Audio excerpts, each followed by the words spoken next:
Here, from a low and prone and listless ground, the passion of the first ascent began.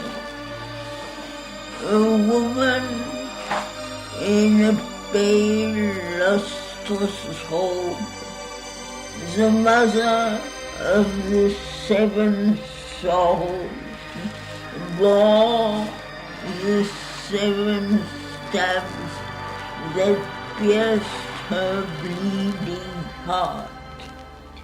In soft, sweet, training words, slowly she spoke. Oh, Savitri, I am thy secret soul. To share the suffering of the world I came. I draw my children's pangs into my breast. I am the hope that looks towards my God, who never came to me till now. His voice I hear that ever says, I come. I know that one day he shall come at last.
So Savitri is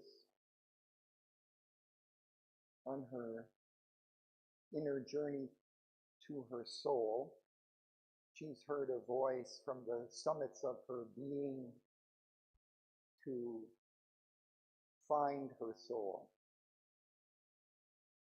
And instead of lamenting over the impending death of her husband, Satyavan, to find her soul and to conquer death. So she's in pursuit of her soul. But as she does, first she encounters these three powers of her soul, whom she meets in this inward journey as Madonnas. And they are beings. And what we're reading now is she's encountered the first of these Madonnas, whom the narrator introduces as the mother of the seven sorrows. And since last week, B pointed out for me that this idea of the mother of the seven sorrows comes out of Christianity. The mother of sorrows is the title for Mary, the mother of Jesus, who experienced many sorrows due to her son's mission. She is also known as Our Lady of Sorrows, Our Lady of the Seven Sorrows, and Mater della Rosa. And the seven sorrows of Mary are the prophecy of Simeon, which I don't know what that is, the flight into Egypt, losing Jesus in the temple, meeting Jesus carrying the cross, standing at the foot of the cross, receiving Jesus' body, and witnessing Jesus' burial. So the devotion to Mary's seven sorrows is especially remembered during Lent and in September, the month of Our Lady of Sorrows. And the image of Mary as Our Lady of Sorrows often shows her with seven swords piercing her heart. And this is also referenced in the text here. This is a key subject in Marian art in the Catholic Church.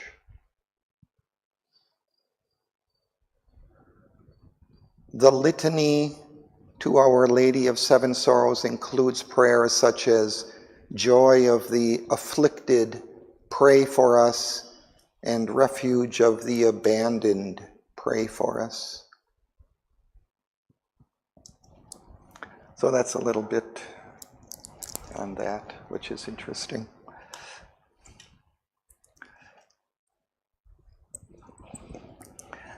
So Savitri encounters this mother of seven sorrows, but here the symbology is somewhat different. But as we read last time, when she greets Savitri, she says, "O Savitri, I am thy secret soul. To share the suffering of the world I came. I draw my children's pangs into my breast.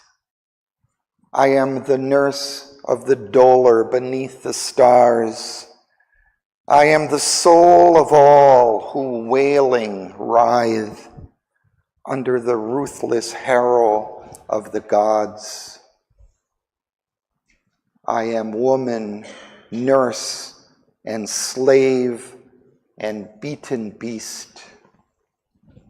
I tend the hands that gave me cruel blows, the hearts that spurned my love and zeal I serve.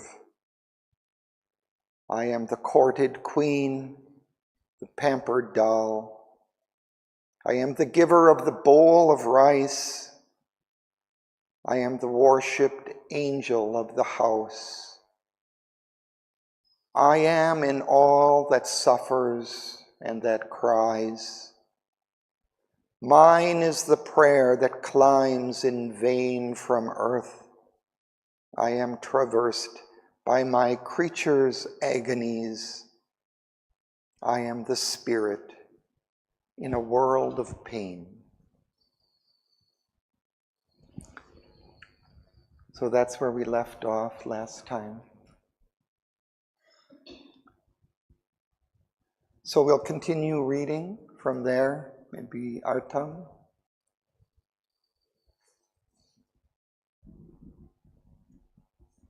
The scream of tortured flesh and tortured hearts fall back on heart and flesh, unheard by heaven, has rent his helpless grief and wrought my soul. I have seen the pleasant burning in his hut. I have seen the slashed corpse of slaughtered child, heard woman's cry, ravished and stripped and held amid the bayings of the hellhound mob. I have looked on. I have no power to save. I have brought no arm of strength, or aid, or slay. God give me love. He give me not his force. I have shared the toil of the yoked animal drudge, pushed by the God and covered by the whip. I have shared the fear-filled life of bird.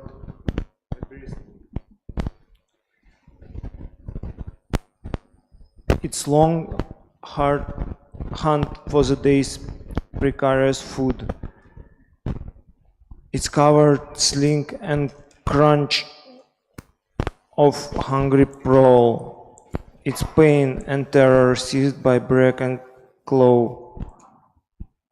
I have shared the daily life of common man, its petty pleasures and its petty cares, its press of troubles and the haggard horde of ills, earth's trail of sorrow hopeless of relief, of the unwanted tedious labor without joy, and the burden of misery and the strokes of fate.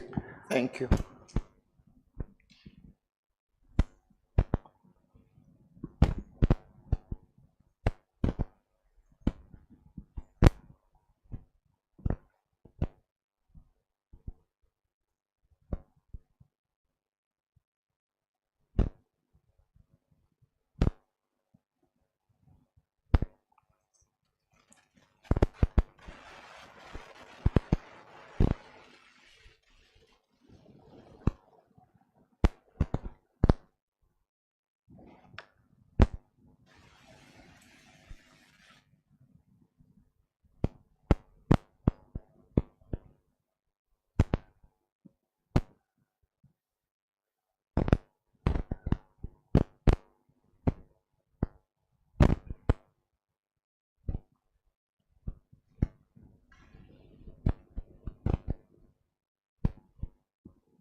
So we see in this first power of the soul, that something of the divine comes down into this world of pain and sorrow to support the being through this ordeal. So this is one power of the soul, this compassion, this support.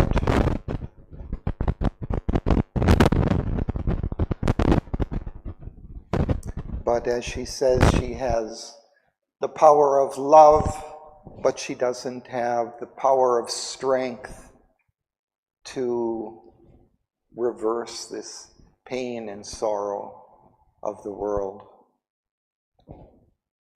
God gave me love, he gave me not his force.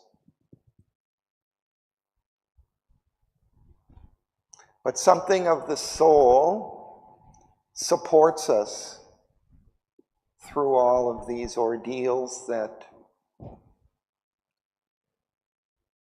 we all share. I have shared the daily life of common men.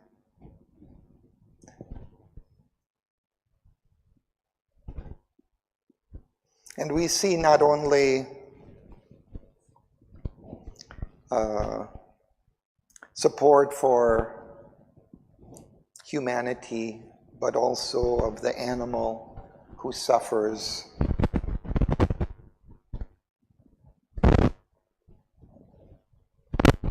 I have shared the toil of the yoked animal drudge, pushed by the goad, encouraged by the whip.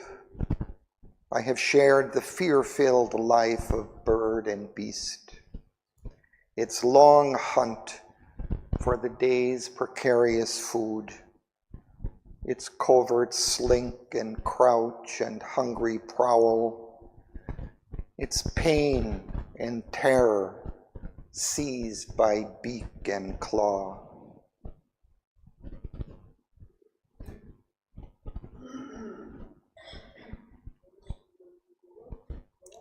Goad, it's a stick that's used to hit the animal to keep it moving.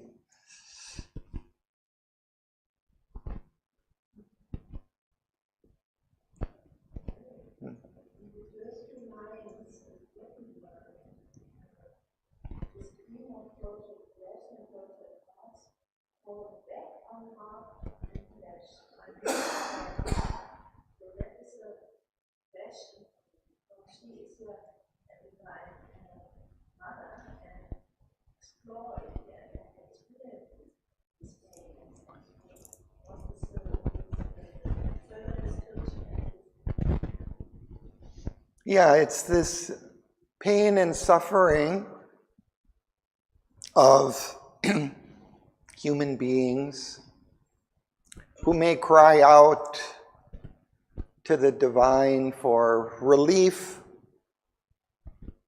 but don't get it. And that seems to happen sometimes, that human beings, they suffer and there's no end to it. They may suffer until, be tortured until they die. And there's nothing, no power that saves them.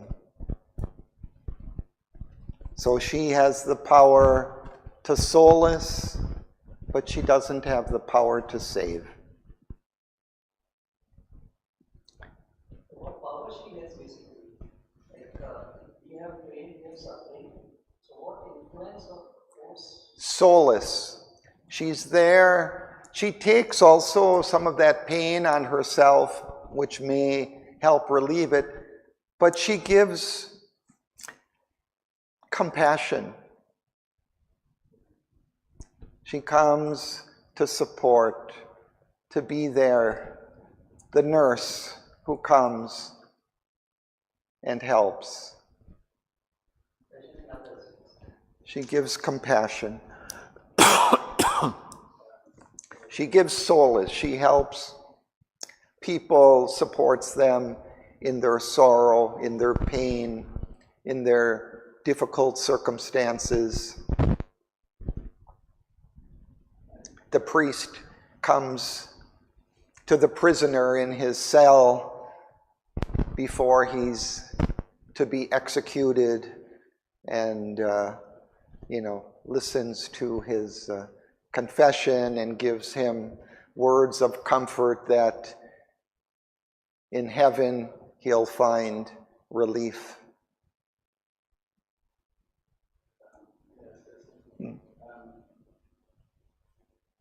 It's very impressive that it's being described as a number of compassion and at the same time as a resource. So this feels to me in the first moment like a contradiction. It feels in the first moment like a contradiction. I didn't hear the second part that she represents. I was very impressed that he is quoted here as mother of compassion. Yeah. Because as a matter of fact, it seems contradictory that she's already there having this experience, and at the same time we are exposed to this experience and suffer from it. But what I believe is, we very often talk about transgenerational trauma. So we have a lot of information ourselves that comes out of the appropriate moment to the resonance and triggering. What I believe what Auroville describes here, that this is reality, and the experience what we are looking for is already given. So if we really integrate mother of compassion, we are much better prepared for life. This is the offering. This is the resource. This is the meaning of it. It does not protect us. It prepares us. So as soon as we integrate this mother of compassion, we are not surprised. We do not claim. We know this is the way we can be. This is the way it will be. And it might change. But we are prepared. Yes. She gives some help, definitely. This compassion, this support from our soul. It helps carry us through all these ordeals. If we know that that is there, I guess, that support, if we have faith in that, it gives some relief.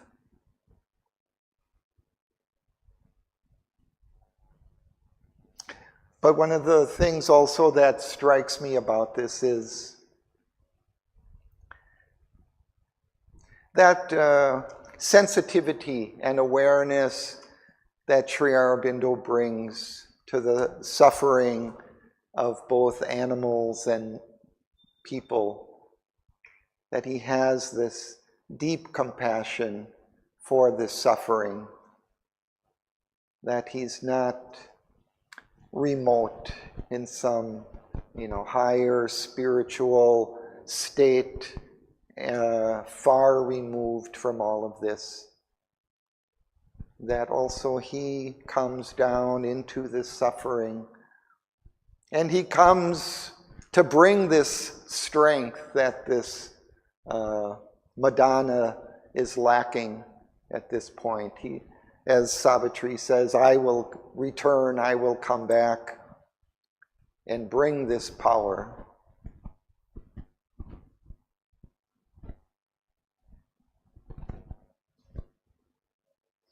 Okay, let's continue. Would you like to read? Page 505. It's bottom of 504, 4 lines up from the bottom.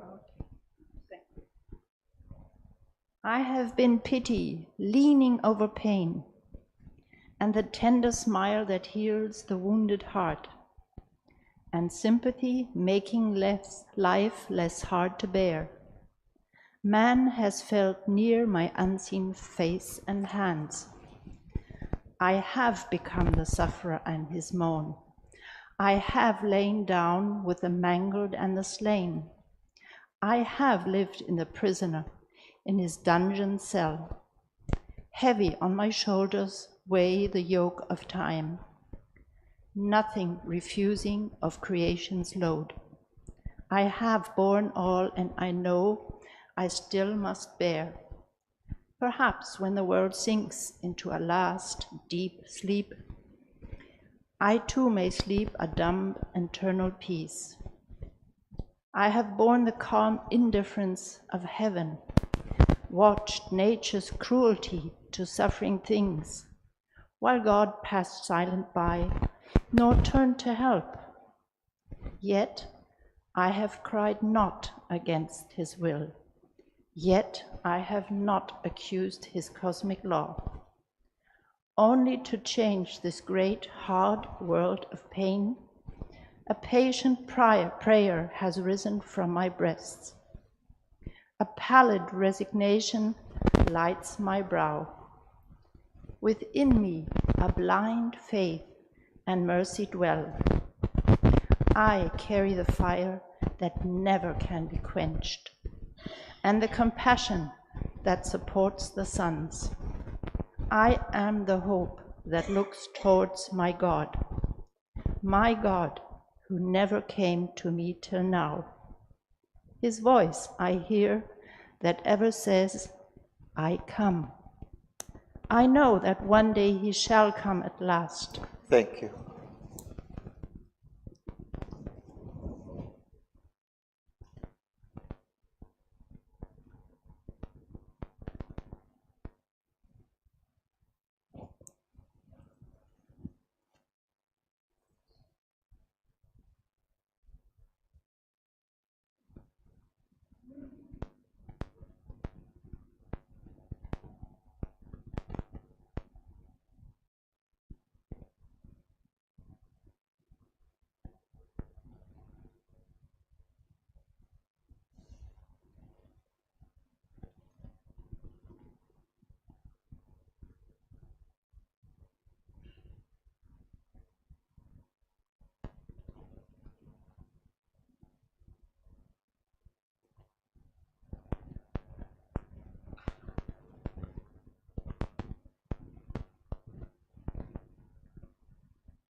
We see that this Madonna, she's identified with, this state of help and compassion. She doesn't really know the other aspects of the soul, this power or this light that the third Madonna brings. She's, in a way, she's limited to her particular vision, her particular experience. She understands, feels the suffering of the world. She comes to help, to share in that pain and suffering, and to support the being through it.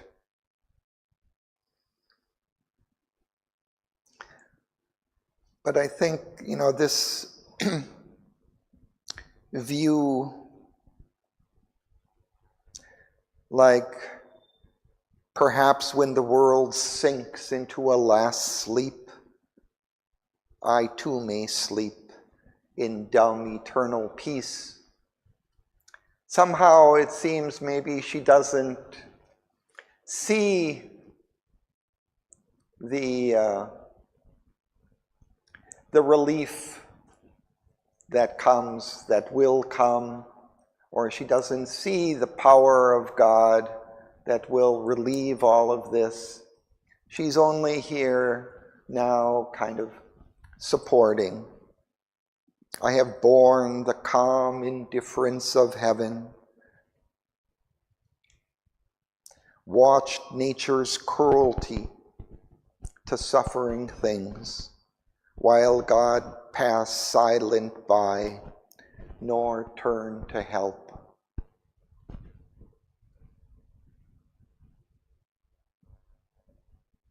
So this is kind of an aspect of the experience which is definitely true, which we may experience ourselves in life or see, witness the suffering of fellow human beings where relief doesn't come or seems not to come. But we cannot also, say that God is doing nothing, or is just observing and just allowing. But yet somehow maybe in God's broader view, that this is a passage, this is one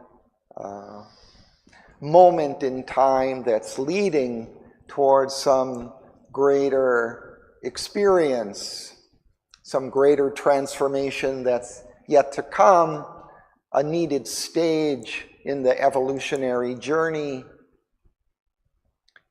something having its purpose and place. But perhaps she doesn't share in that wider vision. He was also trying to get the description of how she's having pity even over pain, and the tender smile that feels so deep heart, and sympathy, making life that's hard to bear. These are some of the qualities she carries. And then also it's not just coming out from the mother said, "Well, never enough smile." Mm.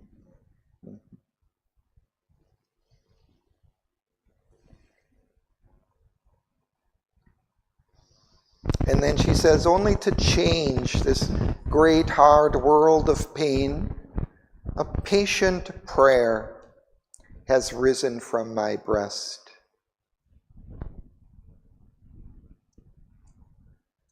So she holds this prayer to the divine to come, to help, to save. But it's a patient prayer. She realizes that it may not come soon.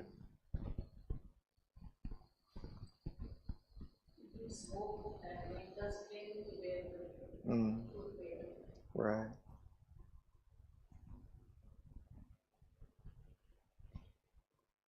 Yeah, again, I'm reminded of, the slaves in America and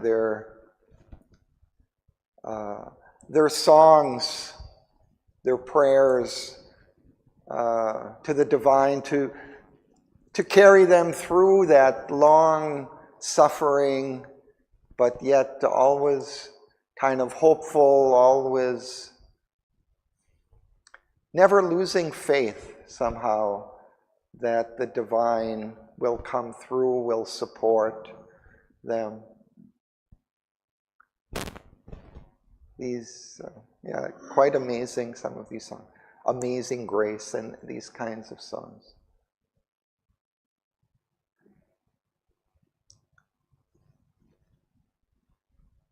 So let's continue.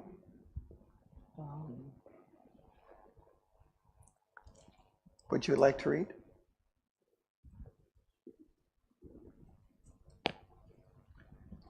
Which line? She ceased. She ceased, and like an echo from below, answering her pathos of divine complaint, a voice of wrath took up the dire refrain, a growl of thunder or roar of angry beast, the beast that crouching growls within man's depths, voice of a tortured titan, once a god. I am the man of sorrows, I am he, who is nailed on the wide cross of the universe. To enjoy my agony, God built the earth. My passion he has made his drama's theme. He has sent me naked into his bitter world and beaten me with his rods of grief and pain, that I might cry and grovel at his feet and offer him worship with my blood and tears. I am Prometheus under the vulture's beak, man the discoverer of undying fire. In the flame he kindled, burning like a moth. I am the seeker who can never find. I am the fighter who can never win. I am the runner who never touched his goal. Hell tortures me with the edges of my thought. Heaven tortures me with the splendor of my dreams. Thank you. Let's pause there.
So Savitri hears this echo, this kind of shadow being, perhaps a kind of a perversion of this Madonna of sorrows, who feels also this pain and suffering, but feels that it is kind of a torture imposed on him by God. To enjoy my agony, God built the world, he says. My passion he has made his drama's theme. So he cries out against this pain and sorrow, blames God, and even seems to revel in his agony and pain and sorrow.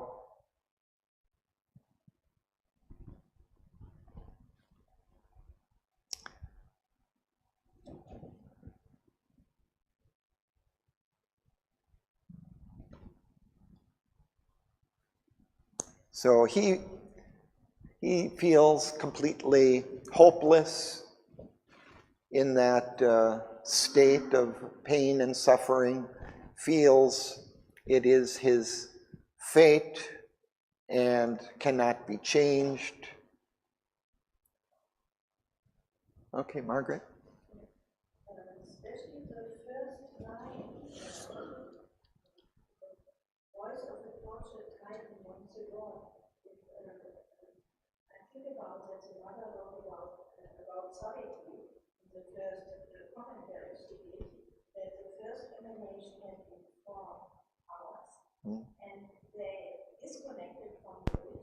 So they came in the negative, they fall in the opposite negative. So I think that the time responsible, they came before gods, and then she said when they came down in the right reverse, they changed. Then they started, she started, the divine mother started the second house, and then came the gods. So that is, I mean, good. Yeah, it could refer to that. The mother describes the creation first of these 4 emanations of the divine. And I'm not sure if I remember all of them, but one is, I think, bliss and the delight of the divine who changes, becomes this kind of sorrow and pain and suffering. Light becomes darkness, and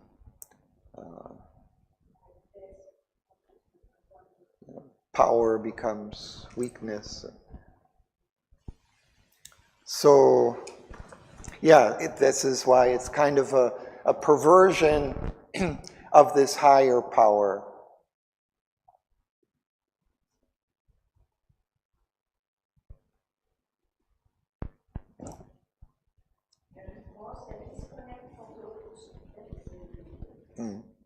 Yeah, there's a disconnect from the origin. And then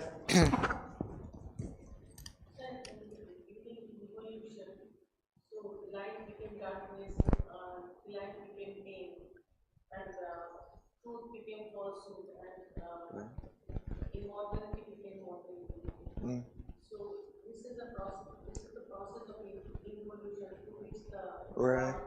pain. And so this is really in life, in this earthly life.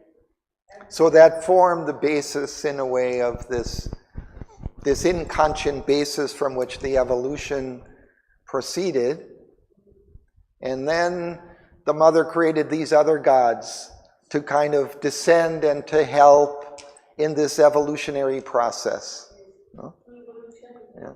So in this second phase, perhaps then, is this compassion, to kind of help in relieving this suffering and pain.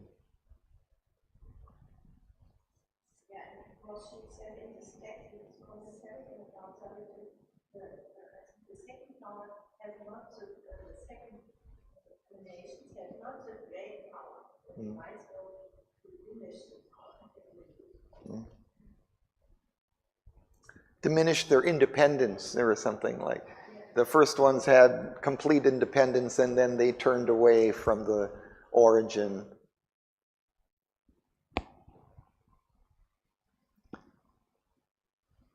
But this reference to Prometheus, which perhaps you already know, but he was a Titan who stole fire. This is a Greek myth, right? Who stole fire from Olympus and gave it to man, for which Zeus chained him to a rock and sent an eagle to eat his liver, which grew back daily. So this vulture would come and eat at his liver, but it would grow back, so the next day the eagle would return, or the vulture would return. So he was under this kind of eternal suffering. So this is, in a way, how this man of sorrows feels. He just has to undergo this continual suffering, and God has kind of chained him to this state of being. And he cannot change, he cannot get out of it.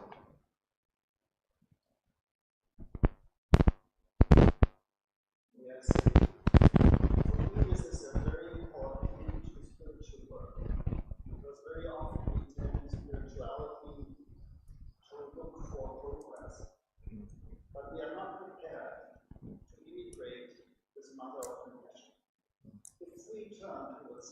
this is why monks beg. This is why people suffer in caves, to experience pain. But it does not mean to experience the pain given. It does mean to experience the pain we already know. There's another question. This is very often misunderstood in spiritual work, because we are all addressing our interest, in bliss and easiness, and look at me, shiny eyes, or so, But if we do not integrate this experience, it's worthless. Right. And this is what I love about the work of Auroville, because it's radically true.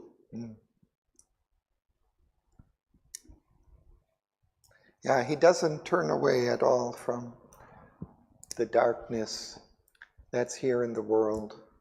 He faces it in order to conquer, in order to transform that.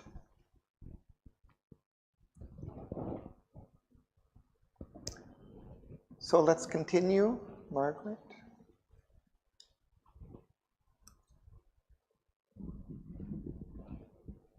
What profit have I of my animal birth? What profit have I of my human soul? A toy like the animal die. I am man, the rebel, man, the helpless serf. Fate and my fellows cheat me of my wage. I loosen with my blood my servitude's seal, and shake my aching neck the oppressor's knees, only to see new tyrants on my back.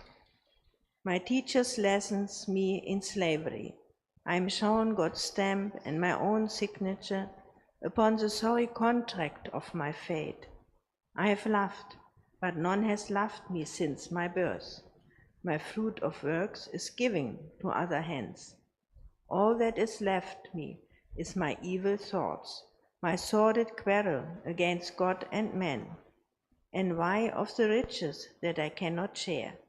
Hate of a happiness that is not mine. I know my fate will ever be the same. It is my nature's work that cannot change.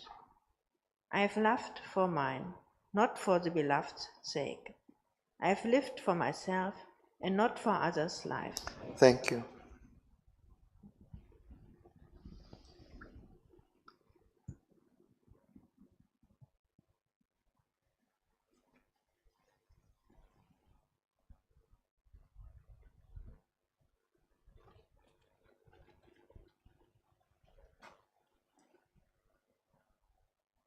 Okay.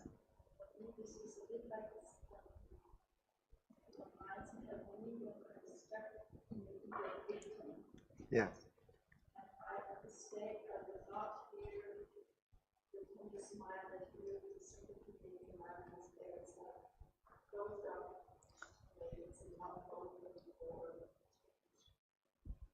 Yeah, that's kind of what I was also thinking of this, that just as the Madonna of Sorrows is an influence that we feel within, this Man of Sorrows also is kind of a power that comes out sometimes within us, where we feel, the role of the victim and relish maybe in that, wallow in our pain and suffering.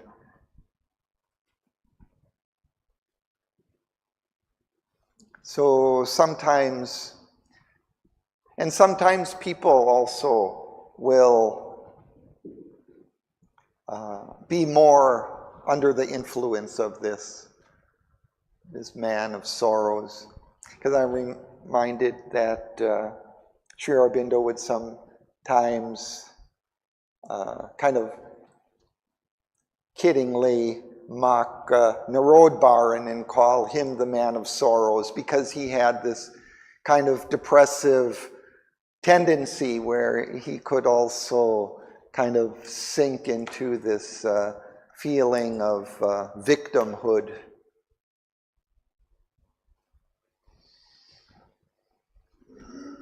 So many of us feel that, and those who may be susceptible to depression may be a little bit more under the influence of this being that is there within us all.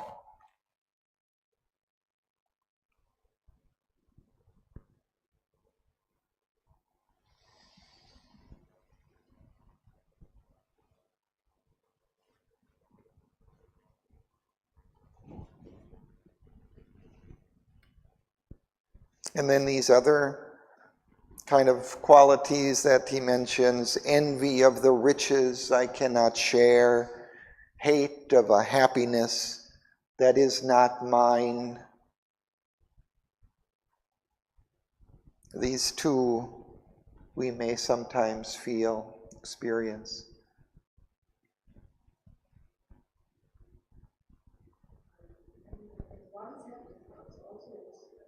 I'm showing your stamp and my own signature. This is what sometimes I refer to you, that we agreed to do this process on earth, this incarnation, come on earth.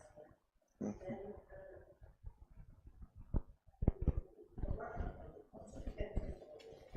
Yeah, our souls have come, to undergo this ordeal of manifestation in the world.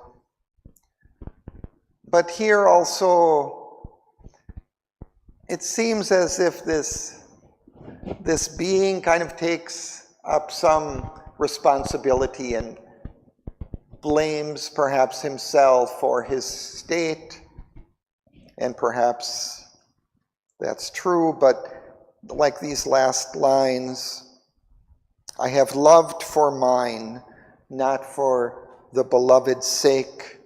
I have lived for myself and not for others' lives. So he seems also to take up some responsibility for this suffering and pain that he experiences.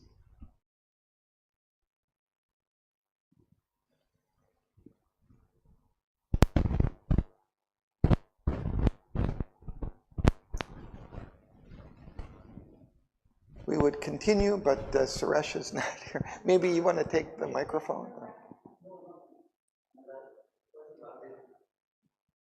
But just wait, because also it's on the internet. Each in himself is soul by nature's law. So God has made his harsh and dreadful world.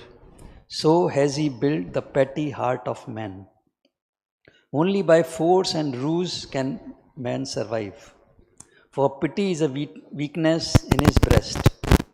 His goodness is a laxity in the nerves. His kindness an investment for return. His altruism is ego's other face. He serves the world that him the world may serve.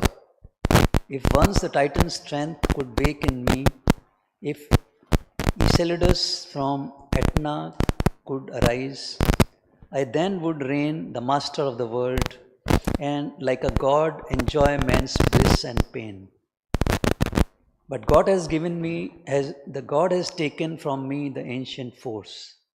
There is a dull consent in my sluggish heart, a fierce satisfaction with my splendid pangs, special pangs, as if they made me taller than my kind. Only by suffering can I excel. I am the victim of titanic ills. I am the doer of demonic deeds. I was made for evil, evil is my lot. Evil I must be, and by evil live. Not other can I do, but be myself. What nature made me, that I must remain. I suffer and toil and weep. I moan and hate. Thank you.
Yeah, I was going to read a little of that. Just before I do, though, I want to just make a kind of a general comment about this. In one sense, Sri Aurobindo is expressing, a certain side of the truth of things about life in the world, and a kind of an attitude that's taken up by many people and becomes perhaps a kind of pervasive influence, a devious and bad influence in the world.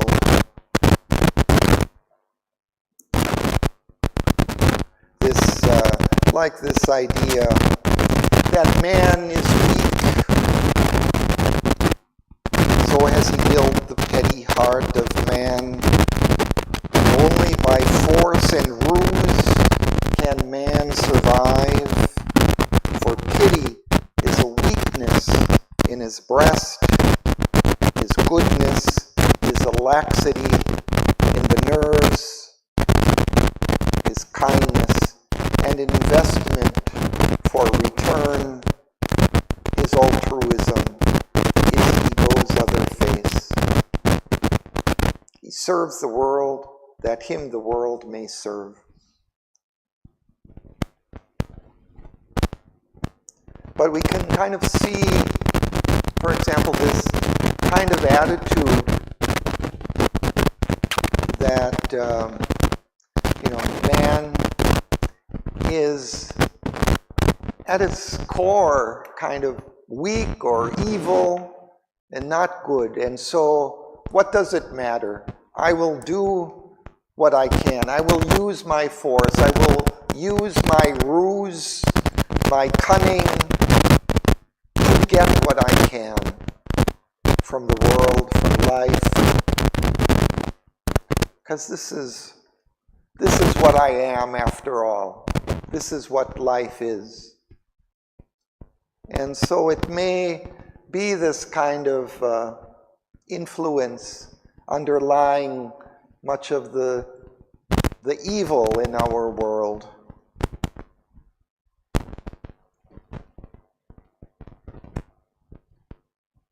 And Sri Aurobindo also kind of says that this altruism, for example, is ego's other face. We help others, we give great donations, and then want our name, painted on the temple door, or, these kinds of things. So there's often a kind of a truth behind some of that. So now Enceladus. Okay.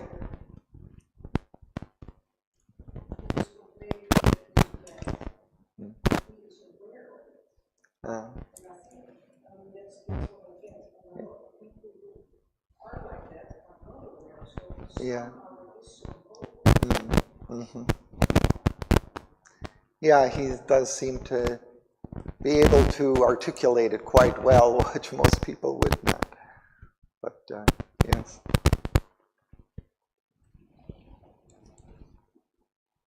So this being feels weak and helpless, but if he had the strength, then he would be like a titan, an oversized ego. We read about Prometheus, who was one of the titans in Greek mythology. Enceladus was another. When the titans lost the war and got suppressed by the Olympian gods, Enceladus was imprisoned underneath the volcano of Etna in Sicily, the island just off the toe of Italy. When the volcano bubbles and begins to erupt, that is Enceladus moving around. This being says, if If I had the titanic strength of Enceladus in me, I would overthrow the mountain that is holding me down in the depths. I would become the master of the world, and just like a god in heaven, I would look down and enjoy all the happiness and the unhappiness of human beings. So he has this power, but he's kind of imprisoned below the physicality of the mountain and cannot express it really. He can only kind of shake the ground.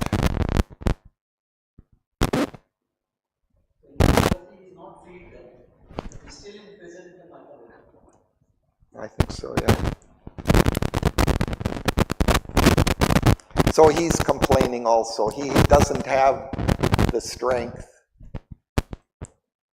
So he's resigned to his evil fate.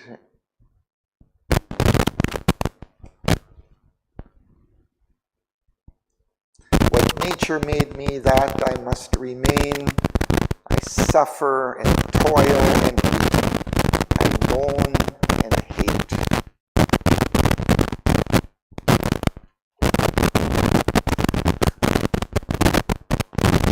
So we continue.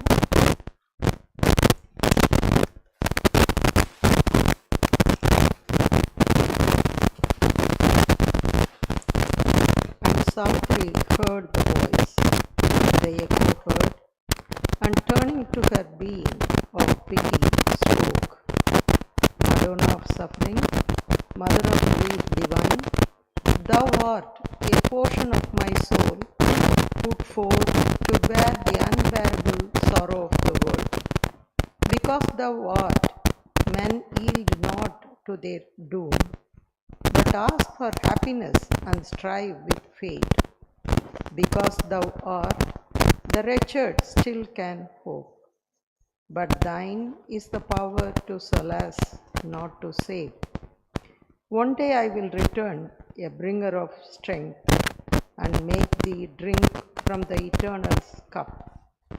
His streams of force shall triumph in thy limbs, and wisdom's calm control thy passionate heart. Thy love shall be the bond of humankind, compassion the bright key of nature's acts. Misery shall pass abolished from the earth. The world shall be freed from the anger of the beast, from the cruelty of the Titan and his pain. There shall be peace and joy forevermore. Thank you.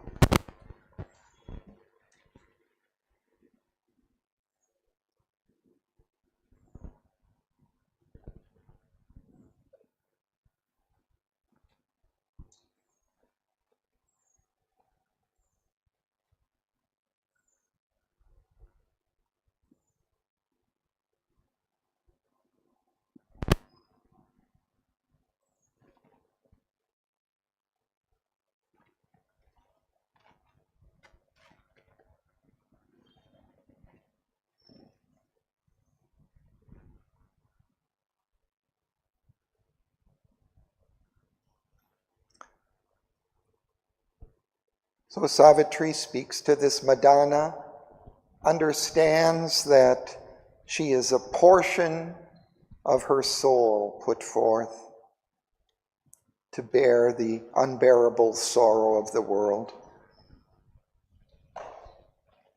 She says, but thine is the power to solace, to comfort, not to save.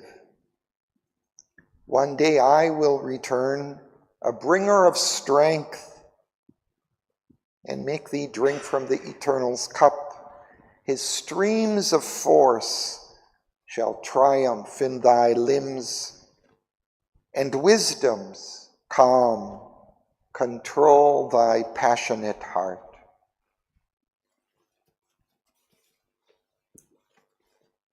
So she will bring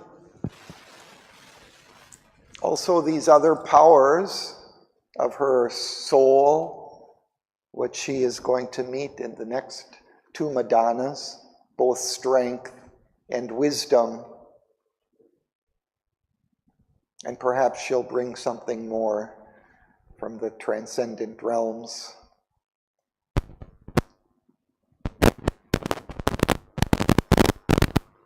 And then misery shall pass, abolished from the earth.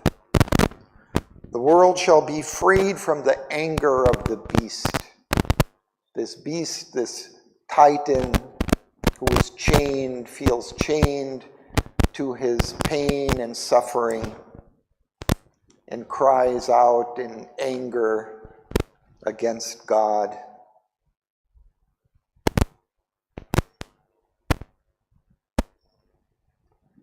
So, yes, Margaret?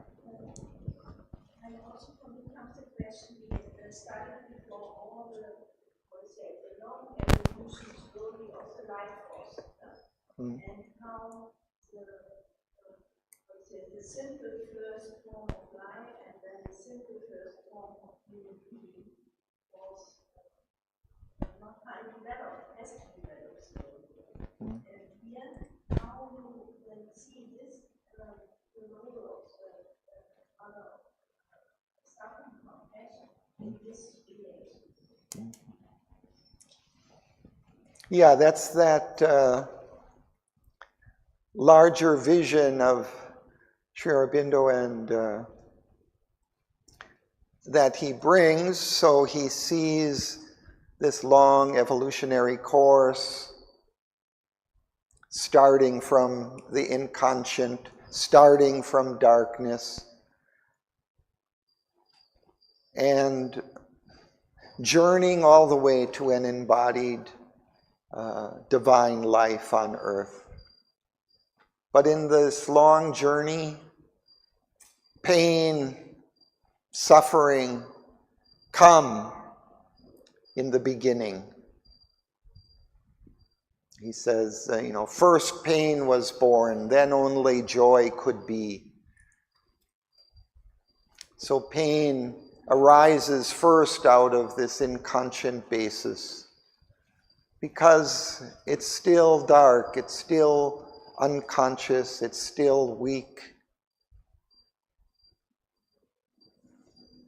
So this Madonna of compassion comes to help bear this suffering through this long, long stage of the evolutionary journey until the light develops, until the power of the divine is born in the evolution. So she has an important role to play.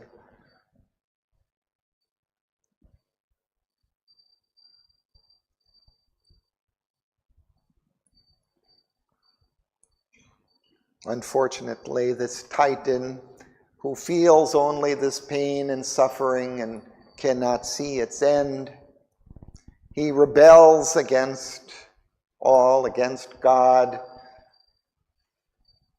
and only strives to take what he can from the world in the meantime.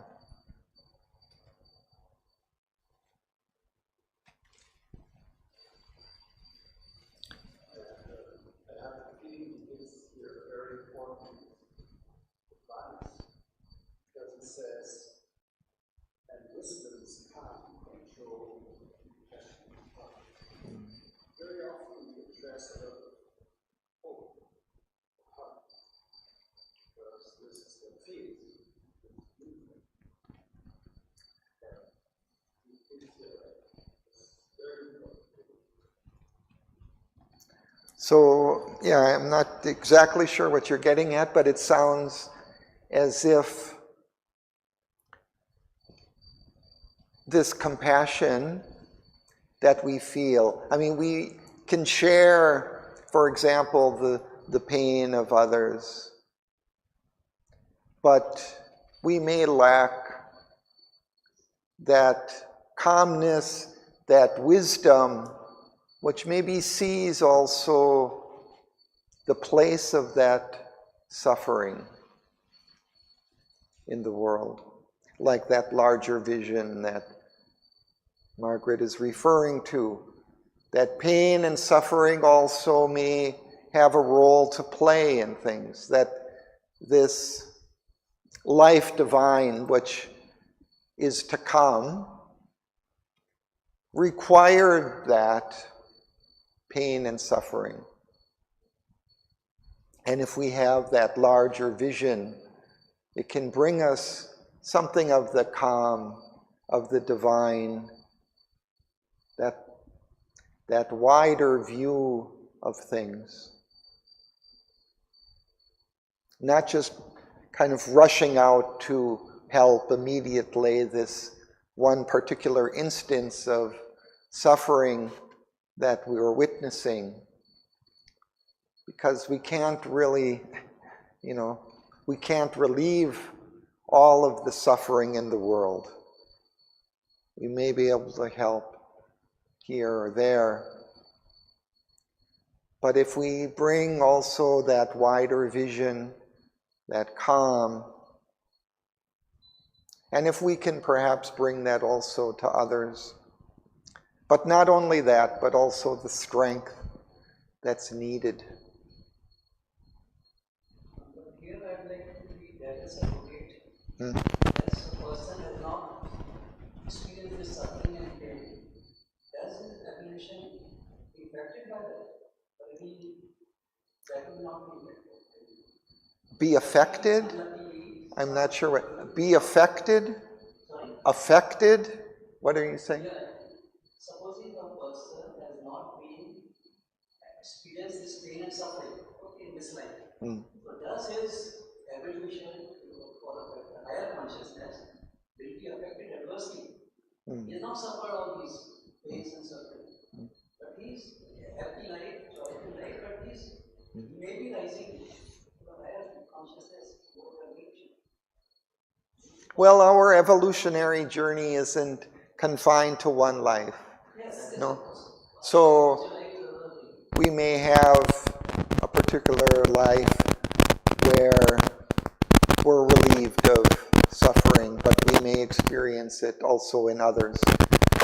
But I'm not sure how many human beings go through life without any pain or suffering. I think most of us have experienced it at least to some extent, or if we haven't experienced it ourselves, we've seen it around us. No?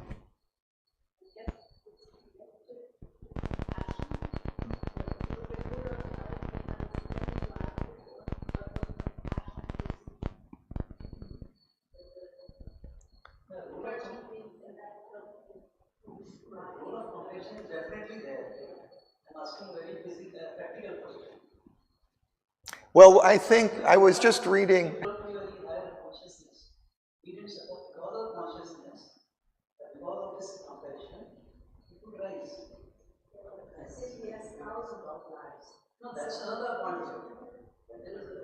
I was just reading, I think, on the bulletin board in the ashram recently that when we experience, those who experience some pain and suffering in their life are better equipped in a way to understand that pain and suffering in others and have compassion for others and understand, others.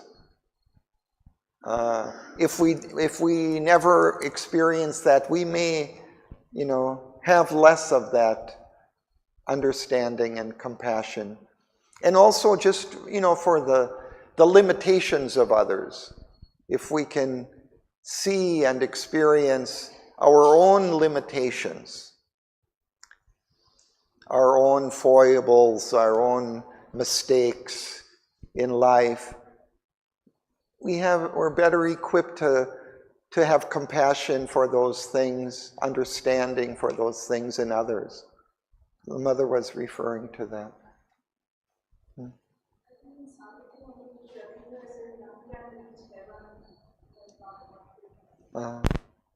Yeah, ultimately, perhaps we need to experience also that darkness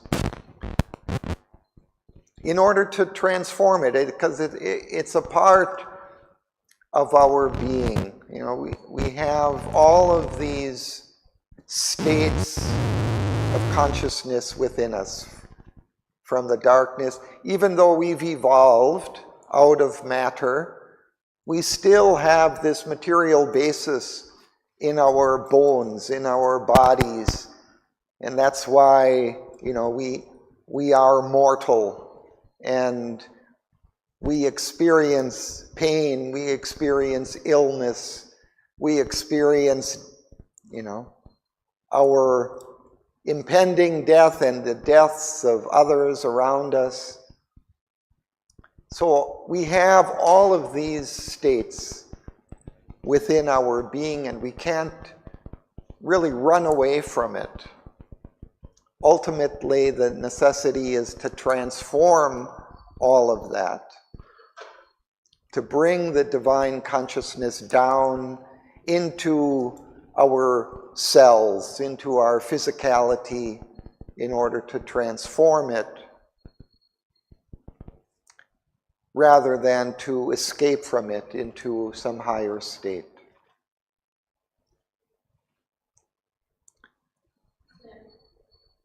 I think in Upanishad there is a mantra asatama satgamaya tamasama jyotirgamaya that is from light, from darkness, from falsehood to truth, asatama satgamaya, and tamasama jyotirgamaya from darkness to light, and nityama amritagamaya, that is from death to immortal. So this evolutionary process has also been mentioned there. Right. So yeah, our evolutionary journey includes both of those states. It's from one to the next. Okay, I think we'll stop here. We have some music.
Savitri heard the voice, the echo heard,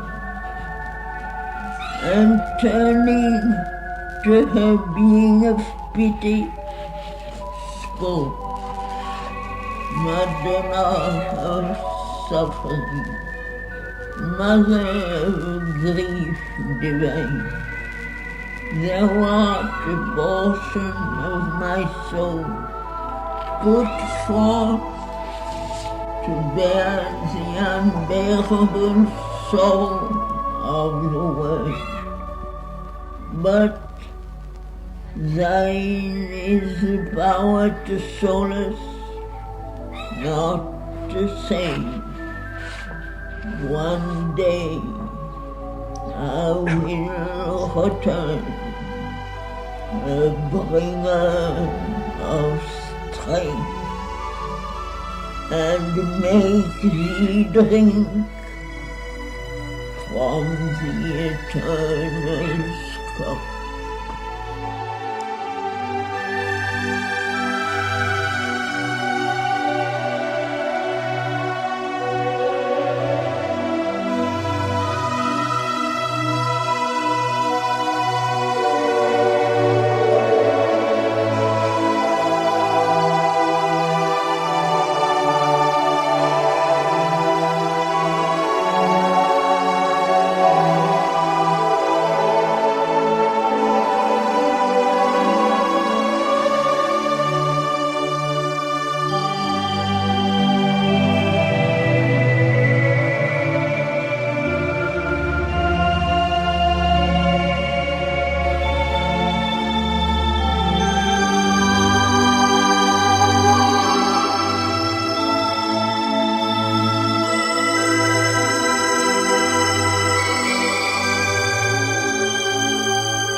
Thanks to Sri Aurobindo.